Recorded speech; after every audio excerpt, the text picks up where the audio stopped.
जो है ना वो मुनासिब करें। कोई आवाम जो है ना बहुत परेशान हाल है। टमाटर भाजी बड़े महंगे दे रहे हैं, इतने देंदे पे 400-500 रुपये। तो सब्ज़ी और दालें भी मतलब गरीब आदमी की पहुंच से बिल्कुल बाहर है, मतलब नहीं खरीद सकता, वो कैसे ले। पहले हम लोग सब्जी लेता था 2500-2600, अभी ले आए 4500 पहुंच गया। क्या करे, किधर जावे, क्या करे, आप लोग बोलो खुद। महंगाई से आवाम का जीना दोभर, चीनी की बढ़ती कीमतों ने आवाम से मिठास छीन ली। कीमतें आसमान से बातें करने लगी।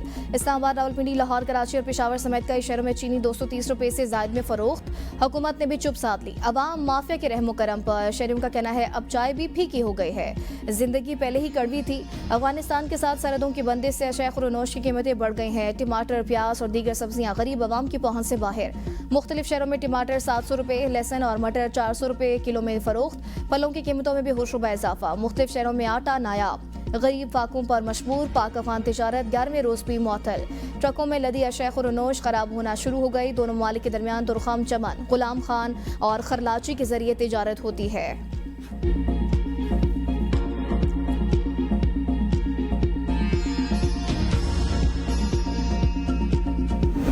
जब दिल करे क्रशिंग सीजन शुरू करें। विफाकी हुकूमत की शुगर मिलों को खुली छूट। विफाकी वज़ीर राना तनवीर हुसैन की कौमी असम्बली की कायमा कमेटी ग़िज़ाई तहफ़्फ़ुज़ को ब्रीफिंग में कहा, हमने फैसला किया है शुगर मिलों पर क्रशिंग शुरू करने पर दबाव नहीं डालेंगे। जिस मिल को जब मुनासिब लगे वो क्रशिंग शुरू कर सकती है। पिछले साल गन्ने की 400 से 700 रुपए फी मन कीमत थी। IMF मुआहदे के तहत हमने गन्ने की कीमत फिक्स नहीं कर सकते। पंजाब में 1 नवंबर तक गन्ने की फसल तैयार हो जाएगी। विफाकी हुकूमत और शुगर मिल्स के दरमियान नवंबर के पहले हफ्ते क्रशिंग का मुआहदा हुआ है।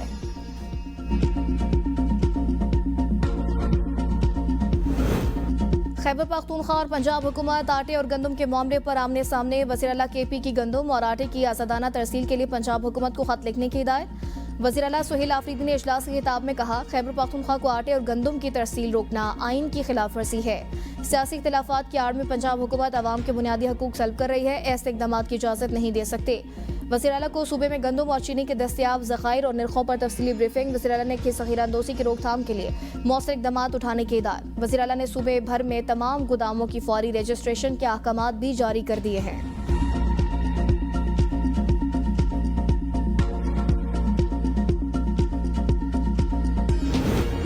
आइन के तहत सूबे को गंदम और आटे की आज़ादाना तरसील पर पाबंदी नहीं लगाई जा सकती। वज़ीर आला सिंध मुराद अली शाह ने KP हुकूमत के मौक़िफ़ की तायद कर दी। प्रेस कॉन्फ्रेंस में कहा, सिंध ने विफाकी गंदम की इमदादी कीमत 3500 रुपए फी मन कबूल कर ली। विफाक की जानिब से सूबाई हुकूमतों को गंदम खरीदारी की इजाज़त कामयाबी है। सिंध हुकूमत चाहती है कि किसानों को मज़ीद सहूलियात दी जाएं। जब भी किसानों को सहूलियात नहीं दी गई, गंदम की पैदावार कम हुई। सिंध के किसानों को खुशखबरी देने जा रहे हैं। सिंध हुकूमत चाहती थी गंदम की इमदादी कीमत 4000 रुपए होनी चाहिए थी। किसानों के रिलीफ से मुतालिक बिलावल भुट्टो ने विफाक से कुछ मुतालिबात किए। विफाक से ज़र इनकम टैक्स पर भी बात की है। ज़र आमदन टैक्स पुराने रेट पर वसूल किया जाएगा।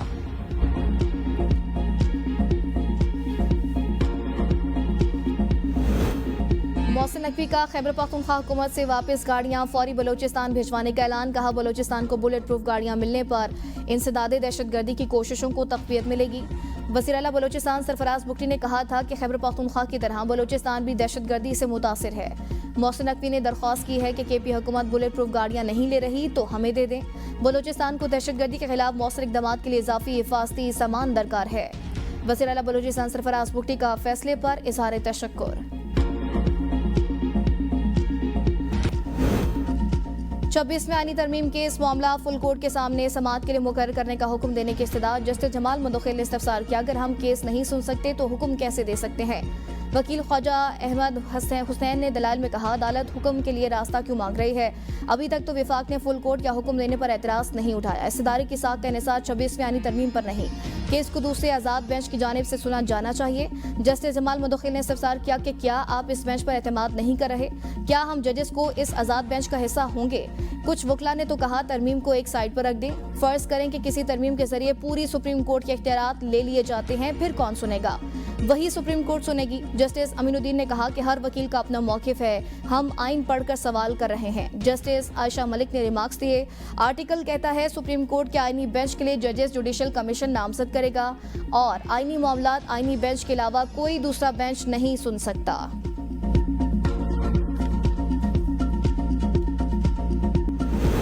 चेयरमैन पीपल्स पार्टी बिलावल भुट्टो से साबिक वज़ीर आला सिंध सैयद कायम अली शाह और रुकन कौमी असम्बली नफीसा शाह की मुलाकात। सिंध की सियासी सूरत हाल और खैरपुर के अवामी मसाइल पर तबादला ख्याल। मुलाकात में अवामी मसाइल के हल और तरक्याती मनसूबों पर मुशावरत। बिलावल भुट्टो से पीपल्स पार्टी बलोचिस्तान के सदर सेनेटर उमर गुरगेश ने भी मुलाकात की है।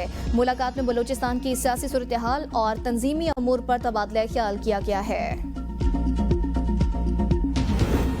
अलीमा खान की रूपोशी की पुलिस रिपोर्ट बोगस करार, चौथी बार नाकाबिले जमानत वारंट जारी। रावलपिंडी की इंसदादी दहशतगर्दी अदालत ने जामिन के मशल्के भी जब्त कर लिए।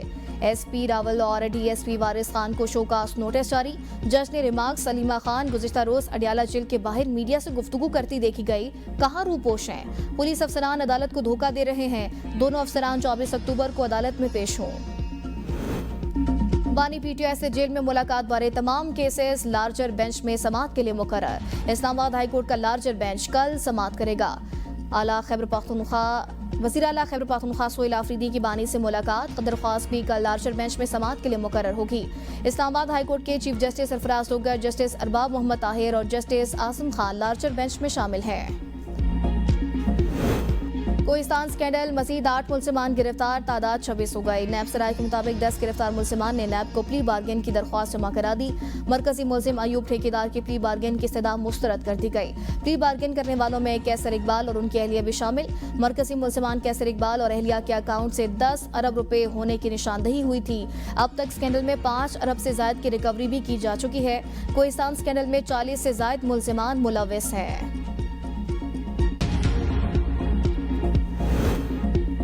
कराची के इलाके लियाकताबाद में रेंजर्स एहलकारों पर कातिलाना हमले का 27 साल पुराना केस। सिंध हाई कोर्ट ने मुल्जिम उबैद केटू की उम्र कैद की सजा कलअदम करार दे दी।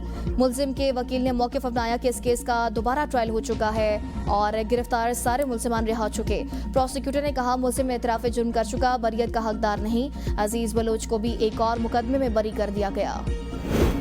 Pakistan medical and dental council के बाहर मेडिकल तलबा का एहतजाज, तलबा के इंतजाम के खिलाफ शदीद नारेबाजी। मरकजी दरवाजे पर धरना। मुसाहिरीन ने मुतालबा किया MD कैट में हाजिरी और नंबरों के तनासुब में इजाफा वापस लिया जाए।